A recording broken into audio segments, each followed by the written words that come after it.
Assalamualaikum dan salam sejahtera. Hari ini kumpulan kami akan membentangkan mengenai bioprecipitation, di mana tajuk artikelnya adalah A Promising Technique for Heavy Metal Removal and Recovery from Contaminated Wastewater Streams. Ahli kumpulan kami terdiri daripada Amin, Aminin, Azim, saya sendiri Misbahul binti Anwar dan Tiara Sagita. Jadi tanpa melengahkan masa, saya akan menyerahkan pembentangan pertama kepada rakan saya iaitu Azim. Assalamualaikum warahmatullahi wabarakatuh. Nama saya Muhammad Nur Azim bin Jamaluddin. Pada hari ini saya akan menerangkan konsep bioprecipitation.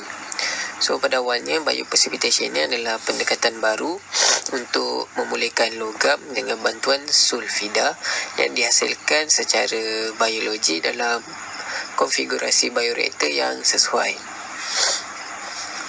Dengan menggunakan teknik ini, endapan logam stabil terbentuk yang kemudiannya dapat dipulihkan untuk kegunaan industri selanjutnya. Seperti namanya, bioprecipitation menggunakan mikroorganisma terutamanya bakteria. Semasa bioprecipitation metabolik yang dihasilkan bertindak balas dengan logam yang terdapat di dalam air buangan dan membentuk endapan logam.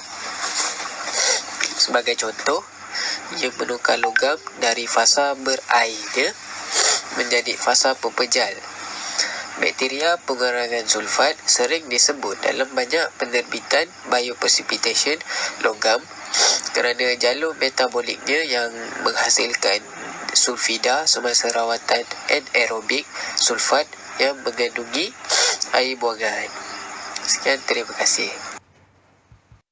Seterusnya adalah advantages atau kebaikan bioprecipitation. Dalam artikel ni dia ada menyebut beberapa advantages of bioprecipitation tu, dan antara advantagesnya adalah it contributes to sustainability of metal reserves. Second, it will avoid further resource depletion. Bermaksud dengan menggunakan kaedah bioprecipitation ni, ianya menyumbang kepada kelestarian logam di bumi dan mengelakkan metal resource tu daripada habis. Maksudnya macam contoh logam yang bermasalah ataupun yang kita boleh baiki, kita boleh menggunakan kaedah bioprecipitation ni untuk reserve balik metal tersebut.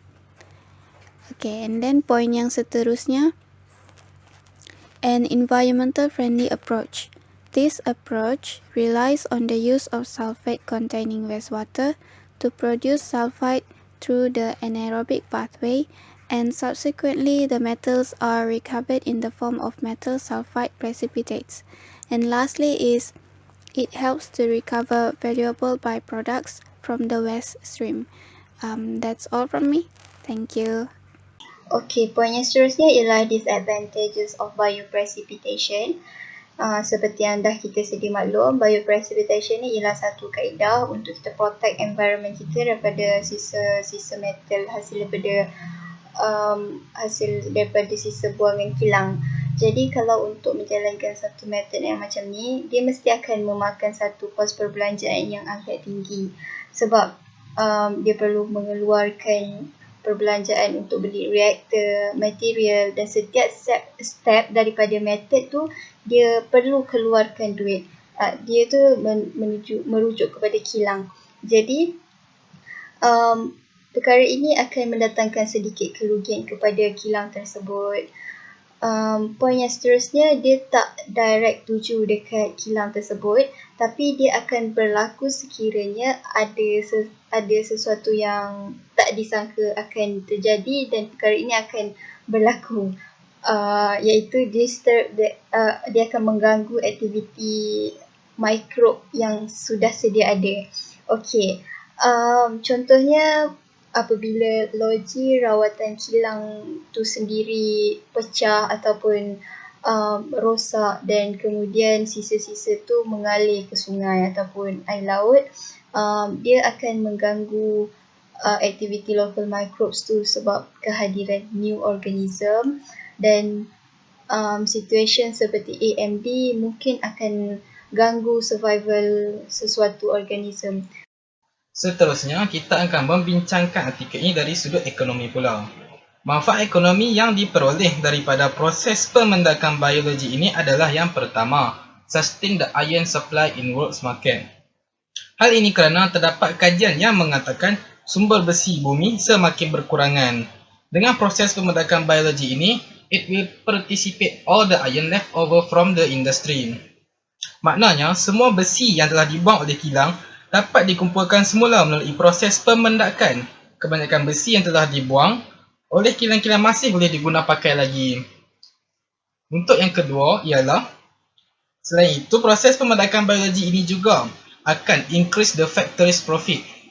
Kerana the iron can reprocess the iron leftover into goods. Kilang-kilang akan dapat menggunakan semula besi-besi tersebut untuk kegunaan pada masa yang akan datang. Semua besi-besi yang telah dibuang mungkin yang terbuang oleh pihak kilang kerana difikirkan tidak berguna lagi. Tetapi jika kita menggunakan proses pemendakan biologi ini, semua besi-besi tersebut dapat dikumpulkan semula. Kemudian kilang dapat mengambil semula besi tersebut untuk kegunaan mereka. Maka mereka tidak perlu membeli lagi besi-besi yang baru daripada orang lain. Okay, next point adalah ethics. Ethics yang pertama adalah it is very eco-friendly sebab dia menggunakan use microorganism dan do not release any hazardous toxic. Dekat point sini, teknik ini menggunakan microorganism, dan microorganism ni semasa dia menjalankan proses digestion, dia tidak mengeluarkan sebarang toksik-toksik yang berbahaya ke alam sekitar, ke ekosistem. Untuk point yang kedua, iaitu point still risky to environment as it can change the entire ecosystem. Sebab dah microbes escape to the nearest stream, it will cause all fish and every living life die as it can grow rapidly. Dekat sini, apabila ada berlakunya masalah ataupun kebocoran, microorganism ni dia akan pergi ke sungai-sungai dan menyebabkan surface sungai itu tertutup dan menghalang cahaya matahari untuk alge-alge di dalam sungai itu tumbuh dan menyebabkan ekosistem di sungai itu terjejas. Untuk poin yang terakhir iaitu created cloud seeding bacteria. Overload of these microbes in the atmosphere will damage crop and affect food supplies. Okey, dekat poin ni, microorganism ni dia mudah untuk merebak di udara dan menyebabkan berlakunya cloud seeding bacteria yang akan menyebabkan damage yang berlaku dekat tanaman-tanaman dan food supply untuk human dan animal.